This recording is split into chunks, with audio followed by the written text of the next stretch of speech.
Hello everyone, welcome back to my channel. और मैं हूं निधि और आज के वीडियो में शेयर करने वाली हूँ एक बहुत ही टेस्टी सी रेसिपी जो कि आपके बेबी के हेल्दी वेट गेन में हेल्प करेगी। अगर आपके बेबी का वेट अब कम लगता है, आपको थोड़ा सा वो वीक लगता है या उसके माइलस्टोन थोड़े से धीरे चल रहे हैं, तो आप ये एक रेसिपी ज़रूर दे सकते हो जिससे बच्चे का अच्छे से वेट गेन भी होगा और बच्चे के अंदर एक बहुत ही अच्छी सी एनर्जी आएगी, सो दैट कि वो एक्टिव रहेगा और अपने माइलस्टोन को टाइमली अचीव कर पाएगा। और ये रेसिपी को बनाना तो बहुत ईजी है ही, बट बच्चों को पसंद भी बहुत आता है क्योंकि इस रेसिपी को हम बनाने वाले हैं स्वीट पोटैटो एंड पोहा से। तो सारे डूज एंड डोंट्स मैं वीडियो में बताऊंगी, तो वीडियो पूरा एंड तक ध्यान से देखिएगा ताकि आपको ये पता चले कि आपको किस तरीके से इस रेसिपी को बनाना है। So without further do let's get started.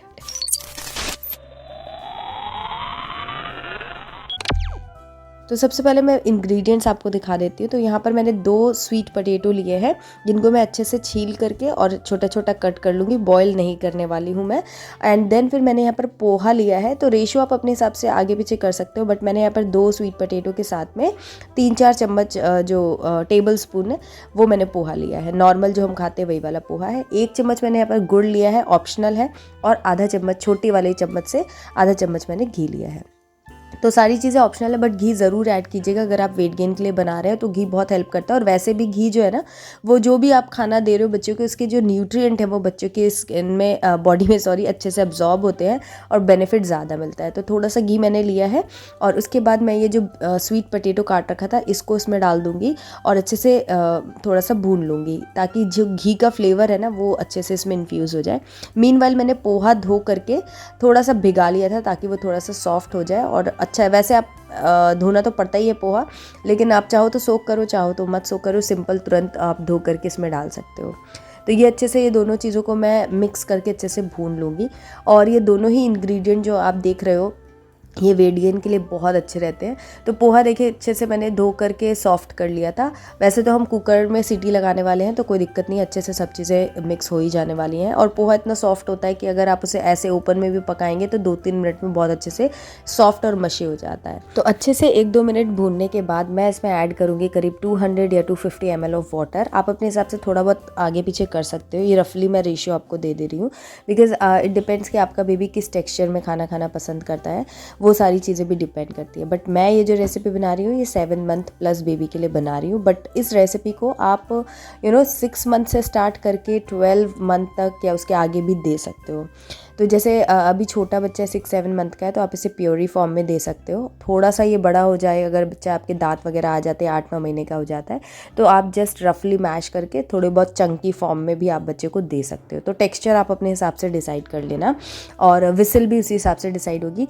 तो मैंने यहाँ पर इतना पानी डाल दिया है। अगर आप बड़े बच्चों के लिए बना रहे हैं तो पानी थोड़ा सा कम रखिएगा और एक विसल लगाइएगा ताकि एकदम मशी ना हो, थोड़ा सा इसमें चंक्स वगैरह हो, तो बड़े बच्चों को वो उस तरह से खाने में ज़्यादा मज़ा आता है। तो यहाँ पर मैंने वही 1 गिलास पानी डाल दिया है और अब मैं इसमें 1 सीटी लगा लूँगी। 1 सीटी में काफ़ी अच्छे से बन करके तैयार हो जाएगा। अच्छा, कई लोग ना ये क्वेश्चन करते हैं कि स्वीट पोटैटो जो है वो उसके अंदर बहुत सारे रेशे रहते हैं तो वो खाने में अच्छा नहीं रहता है, कैसे रहेगा? तो वो भी मैं आपको बता देती हूँ। यहाँ पर 1 सीटी लग चुकी है। अब इसको स्टैंडिंग टाइम देंगे, जैसे कुकर ठंडा हो जाएगा तो फिर मैं इसे खोलूँगी। तो जब ये रेसिपी अगर आप बनाते हो ना तो इसमें रेशे बिल्कुल भी नहीं रहते, सब कुछ बहुत ही अच्छे से कुक होके तैयार हो जाता है। लेकिन अगर आप इसे बॉईल करते हो ना स्वीट पोटैटो को, तो फिर वो जब आप उसको खोलोगे तो उसके अंदर रेशे बहुत सारे रहते हैं। तो अगर वो बच्चा 1 ईयर प्लस है तो वो आराम से उसको ऐसे ही खा सकता है। और अगर आप छोटे बच्चों को दे रहे हो तो फिर बॉईल करके आपको उसका छील करके आलू के जैसे और फिर उसको प्यूरी फॉर्म में थोड़ा सा पानी डाल करके आपको प्यूरी फॉर्म करना पड़ेगा, तब फिर उसके जो रेशे हैं वो पिस जाएंगे और बच्चे को खाने में कन्वीनियंस रहेगा।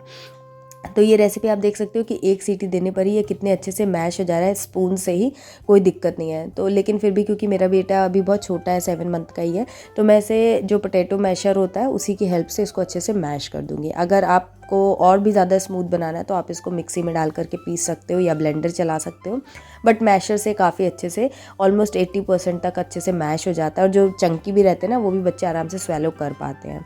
तो ये इस स्टेज पे एकदम रेडी है। अगर आप चाहो तो इसके अंदर थोड़ा सा अपना ब्रेस्ट मिल्क या फिर फॉर्मूला मिल्क, वो सब इस स्टेज पे ऐड कर सकते हो। थोड़ा गरम गरम में ऐड करोगे तो फॉर्मूला मिल्क जो है ना वो थोड़ा सा पक जाएगा।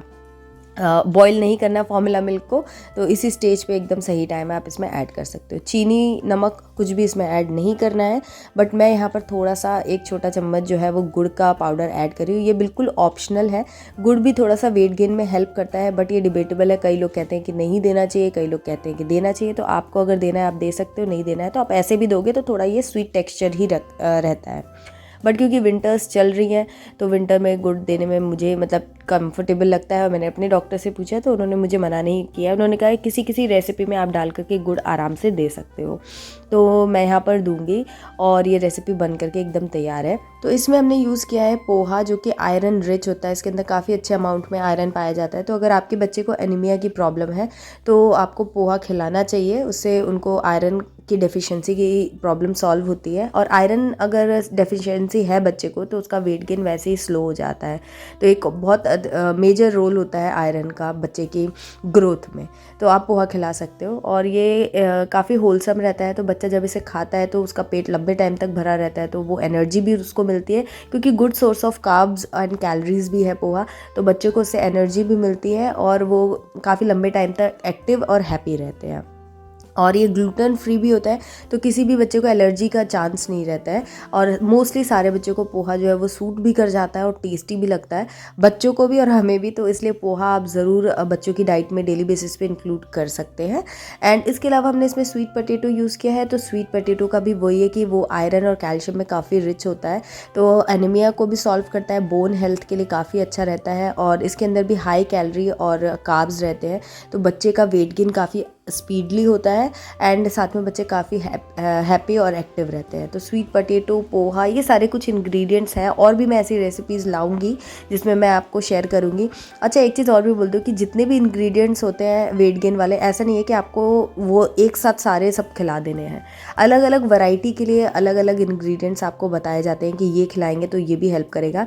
एक ही चीज़ को अगर आप डेली खिलाते हैं तो वो भी सही नहीं रहता है, वो भी पॉजिटिवली इफ़ेक्ट नहीं देता है। तो इसलिए चेंज कर करके एक ही चीज़ को रेगुलर या ज़्यादा खिलाने से नुकसान हो सकता है, तो चेंज कर करके आप दे सकते हो। तो ये जो रेसिपी मैंने आपके साथ शेयर की है, ये आप ज़रूर ट्राई कीजिएगा। कंसिस्टेंसी आप अपने हिसाब से एडजस्ट कर सकते हैं। एक रफ़ आइडिया मैंने आपको दे दिया है।